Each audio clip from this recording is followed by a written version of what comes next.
having dealt with our core position, let's think about how we move around the bike. It's really common for someone to offer a new mountain biker the advice of get your weight back during certain scenarios. It is desirable that we move our weight rear of the centre line sometimes, and certainly as the terrain picks up or there are steps in the trail, we are going to have to let the bike rotate. But I'd much rather you thought about rotation of the bike and countering that rotation with under rotation than simply shifting your weight back. If Josh comes through pushing his weight back as far as he can, you'll see what some of the problems start to arise. And when we take it to more technical terrain, we'll see how that manifests itself. So shoving your weight straight back as Josh is here,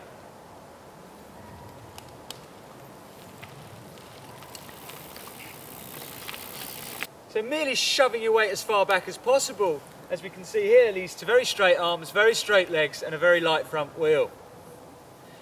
The problem here is obviously Josh has now moved back, but he's also moved up and back. His centre of gravity is kind of further behind the bike, but it's quite high. It's not necessarily going to counter all the rotational forces that might be thrown at him. And if he adopts that position on a semi-steep slope, if there's a sudden step in the slope, he's got nowhere left to go. He can't counter any further rotation. So rather than thinking straight back, when we're moving around the bike, we need to think about rotating our mass rather than shoving it straight back. This time as Josh comes through, he's going to demonstrate the correct, or a more correct, movement of the body mass, where he's going to keep more control over the bike and more control over his own position on the bike. Less likely to get flicked forward suddenly when sudden steps appear, and much more likely to be able to maintain a good amount of pressure through both tyres without over-rotating and ending up overtaking the bike. Okay, an exaggeration of what might need to be done, certainly no reason to do it on this bit of trail, but that movement was very different. Having cleared the saddle, because that's the thing in the way that stops you rotating against the bike, Josh has simply sunk his knees and bent his knees. There's a lot more flex going on, and there's a lot more ability for him to deal with the changing terrain as it happens. He's not going to get to the end of his tether and then thrown forward when the bike rotates any further. He simply bends his knees more so he can keep hold of the bars and they don't pull him forward as gravity is pulling him and momentum is pushing him ahead of the bike. We want to keep the bike accelerating and not let our mass accelerate faster than the bike. And the way to do that is to keep our hips behind our feet, but use our legs to push, but not from a straight behind, but just sink in behind the bike. We're going to look at that on some steeper stuff and some steps in a second, and see how that actually applies out on the trail. So having simplified that look at the movement and the shift of weight required for different scenarios on a fire road, let's put it into a more realistic scenario. If Josh comes through and just merely shoves his weight straight back, by the time his front wheel starts to pitch down, he's going to reach his maximum extension back.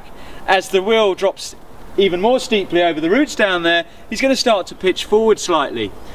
As the front wheel levels off, his weight is going to fly back. Again, he's at full extension and he's not really moving around the bike at this point, just holding a static position. As the bike comes through the transition at the bottom, the front wheel is obviously going to get very, very light, and there's a chance that Josh could loop out. He's certainly not going to have much control over his steering, and his front wheel is going to feel very wishy-washy, and generally speaking, he's going to be frozen in a really weak position where he hasn't got a great deal of control.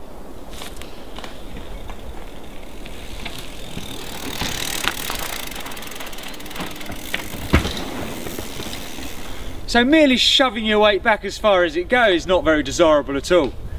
What we need to think about, as we did on the fire road, is about the bike rotating, but not allowing our mass to rotate at the same rate and keeping a control of our body mass so it doesn't get slumped from the rear of the bike to the front and then to the rear through the transition.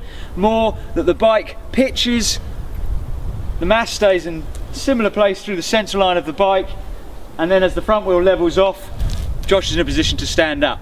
So now let's look at it from a different perspective. Rather than thinking about weight back, think about bike rotation and counter rotation or under rotation of the body mass.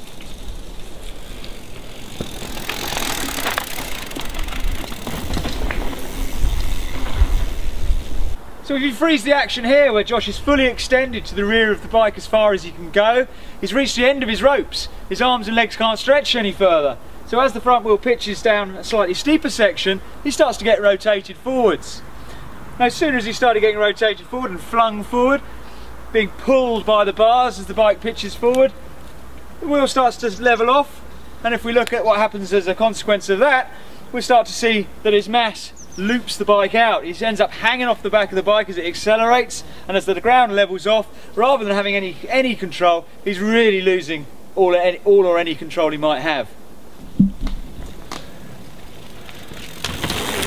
So as we scroll forward, we see where the bike is levelling off, and Josh is extended all the way back. We'll see that the front wheel starts to lose the ground and starts to get levered off the ground. Now, Josh has obviously kind of tried to control that a bit and hasn't let the bike loop out, but to someone less trained and someone less experienced and less skilled, if they adopt that position, there's a real chance of the bike looping out, completely throwing them off the back. Certainly the front wheel lifting off the ground, causing panic, which will cause the rider to freeze and perhaps stare at a tree that they're heading towards and become a passenger that's not in control. So having looked at the weight back, let's look at the correct perhaps way of thinking about things of bike rotation and using our body mass to under rotate and counter that rotation. This time Josh is going to clear the saddle, but then he's going to bend his knees so that as the bars try to pull him forward, he can still reach them just by softening his knees and sinking down. Then all that's left to do as the bike levels off is stand back up. His weight hasn't really shifted way backwards, way forwards. All it's done is clear the saddle to allow him to sit down, stand up, to compress so that he doesn't rotate as the bar's pitching forward, and to stand up as the bike comes back towards him. You'll see a far smoother transition, a lot more control, and Josh perhaps looking a little bit more relaxed on the bike than he did by trying to do it wrong. Hopefully you can see a dramatic difference in this approach. At this point, Josh has started to bend his knees rather than simply go straight back. That allows the bike to rotate forward, but his mass to stay fairly centred on the bike, just rear of centre, hips behind heels, supporting his body mass, not allowing him to be thrown forward, but importantly allowing him to stand back up to the centre line as the bike levels off very naturally and not get that loop out effect at the bottom. Much more control, much more finesse, and far smoother riding. Less getting thrown around and much more allowing the bike to rotate without you getting thrown backwards and forwards.